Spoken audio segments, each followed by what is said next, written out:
2025년 2월 13일입니다. 오늘은 목요일인데 원래 오전에 크라임 녹음이 있는데 어제 당겨서 했죠. 네, 좀 이따가는 이제 근홍 녹음 녹화하러 가야 돼서 잠깐 시간 내서 어제부터 오늘까지 아주 개고생을 했습니다.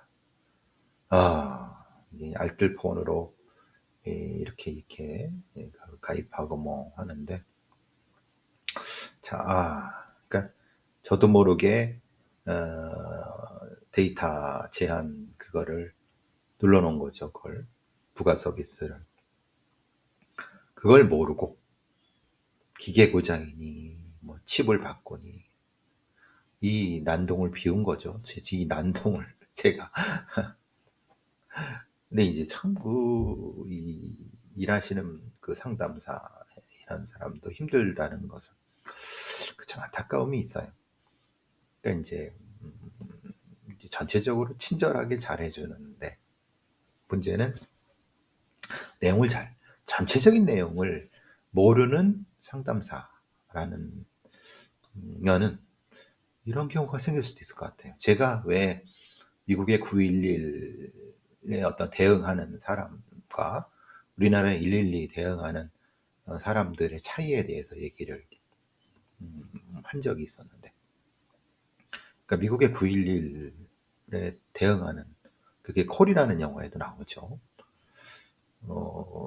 전체적으로 경찰 시스템이라든가 뭐 기계적인 거, 소프트웨어, 하드웨어 다 알면서 경험도 있으면서 이렇게 하니까 어떤 전화하는 사람이 어떤 거에 대해서 사업적인 대응 이런 것들도 얘기하지 않아도 탁탁탁 전체적인 어떤 그림을 그려갖고 제공해 줄 수 있는 거예요. 근데 우리나라의 일부지만은 112 대응하는 애들은 그 조금밖에 모르니까 있는 그대로만 하니까 다 그냥 뺑뺑이만 돌리는. 요새는 좀 많이 나아졌죠. 112 대응센터 자체가 많이 바뀌고. 근데 이제 우리나라 같은 경우도 미국처럼 소방과 경찰을 같이 해야 된다. 어떤 상황을 판단하기 어려우니까 이게 사건과 사고를 분리하기 쉽지 않은 경우들이 종종 있거든요. 이에서 사실 그런 부분도 있는데 왜 그 생각이 들었냐면 제가 이제 어떤 알뜰폰의 그 상담하는 분하고 통화했는데 굉장히 친절해요. 요즘 뭐 상담하시는 분들이 다 친절하거든요. 근데 문제는 친절은 한데 내용을 잘 모르시는 거예요. 내용은 여자분이시고 그러니까 기계적인 거에 대해 잘 모르고. 그러니까 실제로 예를 들면 유심칩이 이게 유심칩 자체의 고장인지 아니면은 기계적 고장인지 그러니까 이거를 정확히 내용을 다 알 수는 없지만 그래도 어느 정도까지 어떤 것은 있어야 되는데 그걸 모르니까 그냥 어, 표면적으로만 친절하게 대응을 해서 이렇게 뺑뺑이 도는 거예요. 저는 3일 동안 이제 뺑뺑이 돌았죠. 그러니까 이제 이게 참 이게 비용이 많이 드는 거죠. 근데 그렇다고 해서 그러면 이게 AI가 대신할 수 있느냐? 대신할 수도 있는 부분이 있지만 대신할 수 없는 부분도 있는 것 같아요. 하여튼 제가 어제 오늘 이 알뜰폰 개통하고 유심칩 하면서 유심칩을 3개를 바꾸면서 개고생을 하면서 이게 참 시스템과 이 사람과 이런 거 생각을 많이 하게 됐어요. 아주 어제 뭐 어쨌든 뭐 핸드폰 공장 초기화까지 하는 생쇼를 했으니까 그래도 뭐 막 저기 문제는 해결했지만 허탈한 게 그 문제가 되게 간단한 어떻게 보면 저의 가장 단순한 실수인데 저도 몰랐고 상담원도 모르고 다 모르고 더 웃긴 거는 삼성 갤럭시의 서비스 센터의 기사도 모르고 그러니까 기사는 모를 수도 있는 거죠. 왜냐하면 기계는 정상이니까 유심칩 자체도 문제가 아니에요. 그러니까 어떤 데이터의 전환과 그것에 대한 어떤 차단 뭐 이런 문제니까 이거는 기계적인 문제도 아니고 소프트웨어 문제도 아닌 이런 중간의 부분을 AI가 할 수 있나? 글쎄 이게 참 고민이 드는 부분입니다. 쓸데없는 얘기했습니다. 아침에 기자 어떤 한 분이 전화를 하셔갖고 여성가족부에서 교제폭력 관련된 일종의 진단 키트, 이게 키트 진단 어떤 매뉴얼을 만든 거죠. 한 석 달에 갖고 만든 거예요. 뭐 그거 뻔하지 않습니까? 설문지 비슷한 거 해갖고 무슨 행동이 어떻게 됐을 때는 조금 폭력적으로 변했을 때는 몇 점, 뭐 말이 거칠었을 때 몇 점, 그걸 쭉 항목 거기에 점수 좀 넘어가면 위험도 중증 상증. 그거는 사실은 고등학생도 만들 수 있어요. 대학생도 만들 수 있어요. 고등학생도. 왜? 아니 항목 다 이쪽저쪽 정리해갖고 거기에 대해서 질문 척도 정해서 그걸 누구 못합니까? 근데 문제는 핵심적으로 그 대상이 누구냐? 교제폭력의 위험한 어떤 연령에 있는 여성인가 학생들인가 청소년들인가? 근데 그들은 별로 관심이 없다. 그러면 근데 지금 교제폭력의 위험성에 들어간 사람은 그걸 검사를 받을 이유가 없죠. 검사를 받지도 못하죠. 그걸 일반 시민을 대상으로 하는 일종의 누구 말대로 계몽적인 거냐. 시민의 인식 제고를 위한 거냐. 그럼 그걸 만들 필요도 없는 거고. 그럼 대상이 누구냐. 그러니까 행정하는 사람들이 가장 착각하는 게 모든 대상이 다 균질하고 1부터 10까지 다 있다고 생각하는 거예요. 그런데 그 대상은 실제로 아무 관심이 없는 사람, 지금 피해를 당하고 있는 사람, 이 사람들은 의미가 없죠. 지금 교제를 하려고 하는 사람, 교제를 하는 사람도 실제로는 거기에 대한 인지도가 떨어지고 이미 알고 있기 때문에 그 사람들한테는 실제로 이것이 소용되기가 어렵고, 그러니까 흔히 말하는 소비자 위주, 필요자 위주의 행정, 필요자 위주의 지표를 개발해야 되고, 그걸 하려면 리워드, 무엇인가 반응을 보고 이래야 되는데 석 달 만에 대충 만드는 거 같고 뭐. 그래서 그 얘기를 했는데 참, 그래서 한국의 행정이라는 게 돈은 돈대로 쓰지만 효과는 안 나고, 여성가족부에서 뭘 만들었다고 하지만 그냥 언론에 보여주기식이고 사실 아무 의미 없고, 글쎄 어떨지. 아침에 이것저것 하고 아침에 나온 기사들 보니까 주로 이제 그 하늘 그 초등학생 돌아가신 그거에 대한 여러 가지. 참 한국이라는 사회가 빈 곳이 너무 많습니다. 그럼 옛날에는 빈 곳이 없었느냐? 옛날에는 빈 곳이라는 거 생각을 못했죠. 그러니까 이거죠. 옛날에는 아예 다 엉망이었으니까 다 비어 있는 거죠. 지금은 뭐라도 만들려고 하나씩 채워넣기 시작한 거예요. 그러니까 어린이집의 그 성범죄, 위험도, 아동학대, 가해자, 거기 좀 뭘 만들어. 이제 학교 학생들이 얼마나 또 교사들의 어떤 폭력에 대한 방지, 위험도, 서희초등학교. 근데 그 중간에 있는 지금 틈새. 그래서 얘기를 들으면 그럼 20대에 건장한 학교 보안관이 필요하다. 어떤 30년 근무한 교사가 그렇게 아니면 그 경찰, 폴리스 경찰, 학교 경찰, SP가 필요하다. 다 중구난방식으로 하지만 뭔가 필요하죠. 그럼 경찰을 다 각 학교에 다 하나씩 배치해야 되냐? 하나씩 배치한다고 되느냐? 그 비용은 누가 낼 건데? 그리고 그 전문성은 어떻게 확보할 건데? 그러니까 가장 효율적이면서도 틈새가 없게끔 하는 것 자체에 대한 부분도 분명히 필요한. 그런 것을 하지 못하면은 실제로는 해봤자 돈을 헛돈 쓰는 거고. 그리고 실제로 어떤 정책의 위반과 돈을 지불하는 사람이 분리돼 있어요. 이걸 정책을 뭔가 낸다 하더라도 기재부에서 반대고 삭제. 분명히 이 새끼들 지금 해면은 내년도쯤에 다 삭제해버린다. 그러니까 정작 필요한 예산은 있지만 1년에 한번 몰아갖고 기재부 애들이 주판 툭툭툭 튕겨갖고 다 잘라내고. 오늘 지금 막 예산이 필요하다 막 난리치지만 이제 연말에 가서 아니면 9월, 10월에 가서 기재부 애들이 다 모아갖고 쥐들이 맘대로 툭툭툭 해. 왜 근데 그 예산을 기재부라 재정부 애들이 다 장악하고 있는 거야?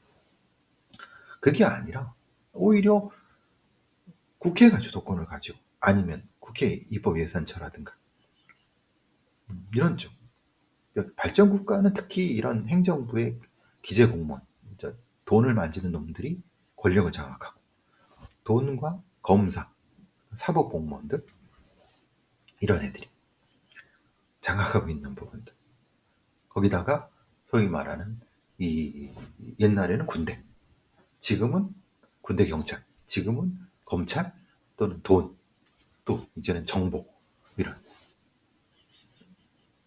수요자 위주 수요자 위주이면서 그것을 제대로 감시할 수 있는 그래서 미국에서는 국회 회계 예산국이라든가 이런 데가 잘 결산 잘하고 침촘침하게 하고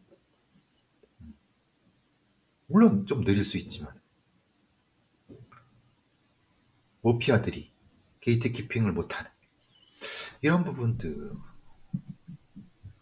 오늘 보니까 예산 여러 가지 나오고 그렇습니다. 얘기도 많이 나오고 그러니까 감정적인 거 그 교사 가해자가 죽일년이고 진짜 신상 공개해야 되고 뭐 그냥 사용을 시켜야 되고 그건 누구나 얘기할 수 있습니다. 그리고 당연히 그는 처벌을 받아야 돼요. 그런데 어제 표창원 교수 뭐 제가 비판한 것처럼 그가 흔히 말하는 과학적 욕구라는 말도 안 되는 어떤 과학적 근거도 없이 현상만 보고 과학적 욕구라고 하는 그런 얼토당토 없는 그런 주장을 하면서 가해자를 악마화하고 다시 말씀드리지만 가해자가 나쁜 짓을 했고 가해자는 응분의 처벌을 받아 마땅합니다. 그것을 누구도 이의 제기하지 않아요. 그런데 그 가해자가 왜 그런 가해를 했으며 거기까지 어떤 제도적인 것이 아니면 시스템적인 것이 그렇게 여기가 맞는가에 대한 걸 분석해서 그걸 예방하고 사후 대책을 마련한다는 부분인 거죠. 신상공개 좋습니다. 하죠. 그런데 오히려 그러면 아동학대범이라든가 아니면 교제폭력범 같이 이런 오히려 걔네들을 더 신상공개해야 되는 거 아닌가요? 그런데 정신적인 질환이 있을 것 같은 상당히 우려되는 그런 사람들의 신상공개를 하는 것이 예방에 도움이 될까? 그래서 어제도 제가 찜찜하지만이란 말을 쓴 게 많은 사람들이 신상공개 자체를 요구를 해요. 그래야 될 것 같아. 근데 좀 더 치밀하게 생각해 봐야 되지 않느냐. 그 가해자에 너무 집중하다 보면 제도적인 측면이라든가 재발 방지 부분은 놓칠 수 있다. 너무 자극적이고 가십적으로 되니까. 그러니까 거기에 이제 소위 표창원 같은 사람이 그 말 같지도 않은 자극적 욕구라는 말을 쓰면서 계속 에너지 공급하는. 아니 실제로 그 사람이 그럴 수도 있습니다. 근데 그럼 어떤 근거를 가지고 그걸 문제 제기를 그런 식으로 해야 되는데 그게 아니면은 이거는 사실은 이도저도 아닌 거예요. 그래서 제가 어제는 그렇게 비판을 한 이유도 그런 거고요. 마찬가지로 지금 얘기 나오는 것이 많이 된 게 그래도 이제 뭐 교육청이라든가 아니면 정치인들이 하는 것처럼 복지 기준을 마련해야 된다. 어떤 정신적으로 문제가 있는 교사들에 대해서 어떻게 직권으로 뭐 휴직 처리 뭐 이렇게 이런 부분 해야 된다. 전문적인 어떤 시스템 이런 것들이 얘기가 돼야 되죠. 그리고 또 하나는 그 사건이 벌어졌을 때를 정확히 사건을 재구성해서 당연히 해야 될 것이 안 돼 있다. 거기에 대한 책임은 반드시 물어야 되는 거고. 그러니까 책임으로서 피하기 위해서 가해자를 부각시키는 행위는 하지 말자. 경찰 애들도 마찬가지고 교장도 마찬가지고 장사도 마찬가지고. 그걸 차분히 하면 되는 거거든요. 근데 너무 자극적으로 간다. 이건 아니다. 저는 그걸 계속 말씀드리고 싶었습니다.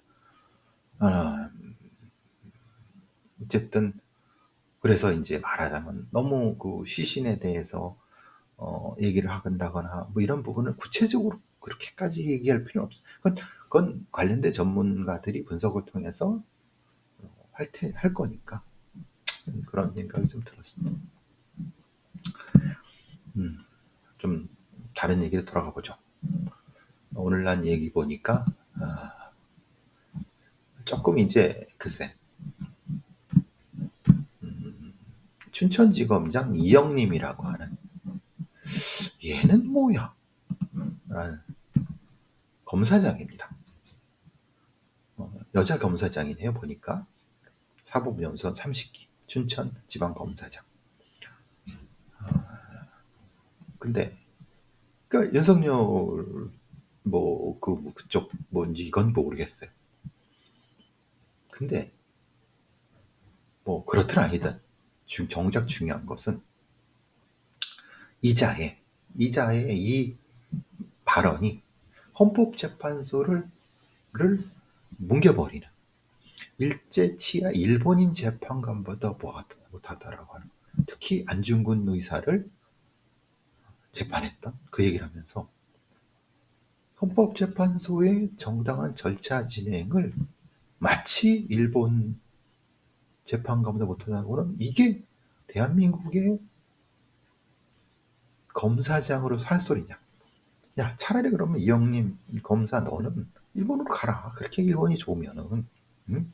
그러니까 이러니까 친일 소리 듣고 이러니까 그 검사로서 자질이라든가 대한민국 공무원의 자질 문제 무식하고 무지하고 법치주의에 대한 헌법과 법치는 도전이잖아요. 일개 검사 따위가 흔히 말하는 윤석열에 대한 충성 경쟁으로 이게 안타까움을 넘어서 분노가 되는 거죠. 내란 범죄자를 옹호하는데 어떻게 안중근 의사를 함부로 갖다가 했는지 기가 막힌 노릇입니다. 근데 그 이유가 그거예요. 안중근 의사를 재판한 일본인 그 재판은 일본으로부터의 그 재판은 1시간 30분이나 최후 진술을 했다는 거예요. 그런데 문영배 재판관 헌법재 권한대행은 윤석열의 3분 발언 기회를 묵살했다는 거예요. 근데 윤석열이가 여러 가지 면에서 보지만은 재판을 깽판 내고 반대하고 그러니까 다소 문영배 그 재판관의 진행이 다소 본인한테 거슬리고 뭔가 무리한 부분이 다소 있다 하더라도 어떻게 감히 대한민국의 헌법재판관 것도를 어떻게 일제시대 때의 그 안중근 의사를 재판했던 그런 놈들이랑 비교하느냐. 이 대가리에 뭐가 든 거냐, 이 검사, 이영림이라는 이 검사 얘는. 그러니까, 오로지 윤석열에 대한 충성과 검사들에 대한 어떤 잘못된 그 같지도 않은 그 법률 지식 같은 걸 가지고 대한민국 헌법과 헌재에 이거를 뭉개버린다고 하는 것이 참, 저런 자들이 검사고 검사장이라는 게 참 통탄한 노릇입니다. 진짜 처절한 반성과 엄중한 처벌이 필요합니다. 이런 자들에 대해서는 참 갑갑한 노릇입니다. 자, 오늘 보니까 기억나실지 모르겠어요. 마약 의사, 프로야구 선수 전직 오재원은 포함해갖고 이 강남에다가 의료용 마약을 그냥 막 칵테일에 줘갖고 난리치는 거예요. 애토미 데이트부터 지도 막 이런 거 섞어서 마약을 하고. 그래서 수십억을, 뭐 40 몇 억을, 그 이상을 버는 거죠. 1회 때마다 2, 30명씩 챙긴 거니까. 제가 말씀드렸잖아요. 프로포폴이 원가가 300원인데 의료보험가는 3,000원이고 실제로 이 불법적은 거의 10배, 100배. 그러니까 프로포폴 좀 몇 개 놔주고 프로포폴에다가 에토메이트 섞어갖고 해서 그래서 놔주고 30만 원 받고 원가의 100배, 150배, 200배 받으니까 돈은 돈대로 지도 그런 거 하고. 근데 이게 이 정식 의사 뭐고 피부과 의사, 피부과 의사 이게 수백 명이나 이렇게 그 투약하면서 돈을 벌도록 방치한 건 뭐고 어떻게 이게 가능한 거냐? 거의 뭐 수백 수천 차례 막 난리도 아닌 거예요. 아예 그 주말 영업이랑 대신 그렇게 한 거예요. 뭐 이재용이도 삼성도 회장 이재용이도 거기 가서 뭐 프로그램 했다고 하는데 얘한테 맞은 건지 모르겠지만 이게 대한민국의 강남 한복판에서 벌어지고 있다는 게 기가 막힌 거 아닙니까? 생일 파티용 오르이라고 해갖고 수면 플러스 생일이라 원정 심의해 주신다. 뭐 출소 기념. 이게 진짜 뭐 하는 짓거리니까 대한민국의 그 마약 범죄 수사하는 애들은 도대체 뭐 하는 애들이며 참 기가 막힌 거예요. 이러고도 무슨 아까 그 검사라는 애들이 뭐 대한민국이 정청이라고 아유 개소리 떠들고 기가 막힌 노릇입니다. 네. 30대 강사 이게 기타학원의 강사인데 기타학원의 수강생들한테 정의 성, 추행, 유사성애까지 이런 새끼들은 진짜 손가락을 다 잘라버려야 되죠. 그죠? 참. 경찰청은 작년 딥페이크 성범죄로 682명을 검거했는데 무려 그들 중에 80%가 가해자의 80%가 10대다. 촉법소년도 100명이나 104명. 그러니까 딥페이크 성 넘치고 있는 겁니다. 그 대부분이 청소년들이고 미제야 이제 좀 하는데 이걸 방치하고 참 이게 너무나도 안타까운 부분입니다. 빠르게 신속하게 수사해서 막을 수 있는 셈에도 불구하고 우리 고전적인 조폭 농단을 보실까요?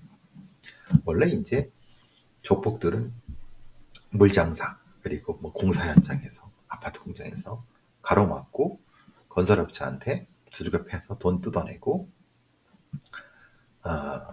공사 대금 공사를 이제 해줬는데 공사 대금 안 주고 공짜로 의정부 시에 신세븐파라는 조직이 있는데 이 조직의 수개농은 건설업자한테 스크램블 부장을 공사를 시키고 돈을 안 준 거예요. 돈 안 주고 즐겨 패고 뭐 그러면 이제 공짜로 얻는 거죠. 조폭들은 계속 기어 나올 겁니다. 자, 저는 또 방송하러 가보겠습니다.